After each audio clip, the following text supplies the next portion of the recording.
I have to start this story with a little bit of background. My parents were never together. They barely knew each other. They spent one night together, and I was born 9 months later. When I was born, my father wanted to have nothing to do with me. It took him about a year to even tell his parents that I existed. My grandmother from my father's side took it really well, and I still keep contact with her, even though I have no contact with any other relatives of mine. However, my grandfather, he is not together with my grandmother, by the way, didn't want to have anything to do with me. That didn't really bother me since I was young and I had better things to worry about than that. But when I was about 11 years old, he suddenly contacted me. Out of the blue, I answered the phone one day and there was a man telling me he is my grandfather. I didn't really know what to say in a situation like that. Hell, who would? So I think I just mostly listened to him. I don't remember what we talked about, but he told me he wanted to meet me. I was a little uncomfortable with the idea since I had never met him before, and it was so random that he decided to call me. No, I still don't know how he got my number. I was raised to be polite and have manners, so I decided to say yes, I would meet him. But I wanted it to happen somewhere public where I could easily leave and go back home. He was coming to visit me in my hometown. He agreed to that, and we met a couple of days later. We met at a shopping mall. I recognized him quite easily, and immediately I wanted to turn around and never have anything to do with him. I don't know why I had such a bad feeling about him. Maybe because he seemed to be restless all the time, kind of humorless and really tense. I didn't know how to behave around him.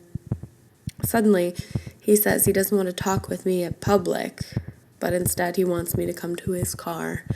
Again, since I didn't really know what to do, I followed him. Before I knew it, we were driving around in some little road in the nearby forest. I was not familiar with the area we drove around, and we were there for hours. During that time, he talked about things I didn't understand and didn't want to hear about.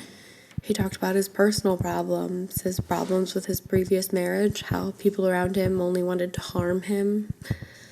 He also touched me every once in a while, which felt uncomfortable, and when I think about it, was quite inappropriate. I was close to crying for the whole fucking time. Finally, we get back to the shopping mall. I left right away and told him that I really would not want to meet up again, ever. I remember he didn't comment on that, didn't even say he was sorry or anything. For about a month after that, he called me constantly, or tried to call me. I never answered. This was a time before smartphones, so I couldn't block his number. My only options were to mute the phone or turn it off completely. One time, during my 6-hour-long school day, he had tried to call me about 45 times and sent texts and pictures, which I deleted without opening. Harassment? You bet. But again, I was a clueless 11-year-old. I finally got a new phone and a new phone number. Years went by. I heard nothing about him.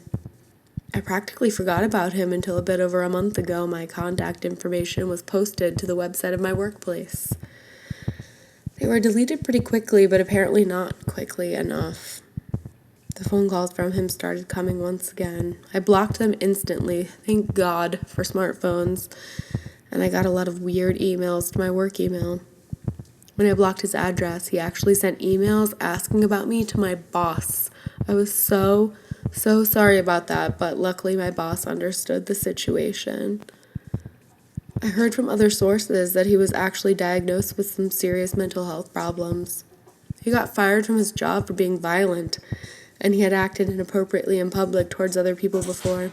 So, my only meeting with him so many years ago could have gone worse than it did. Creepy grandfather, who first kinda hated me and then wanted something from me I couldn't understand. Let's not meet again. Please. Just leave me be.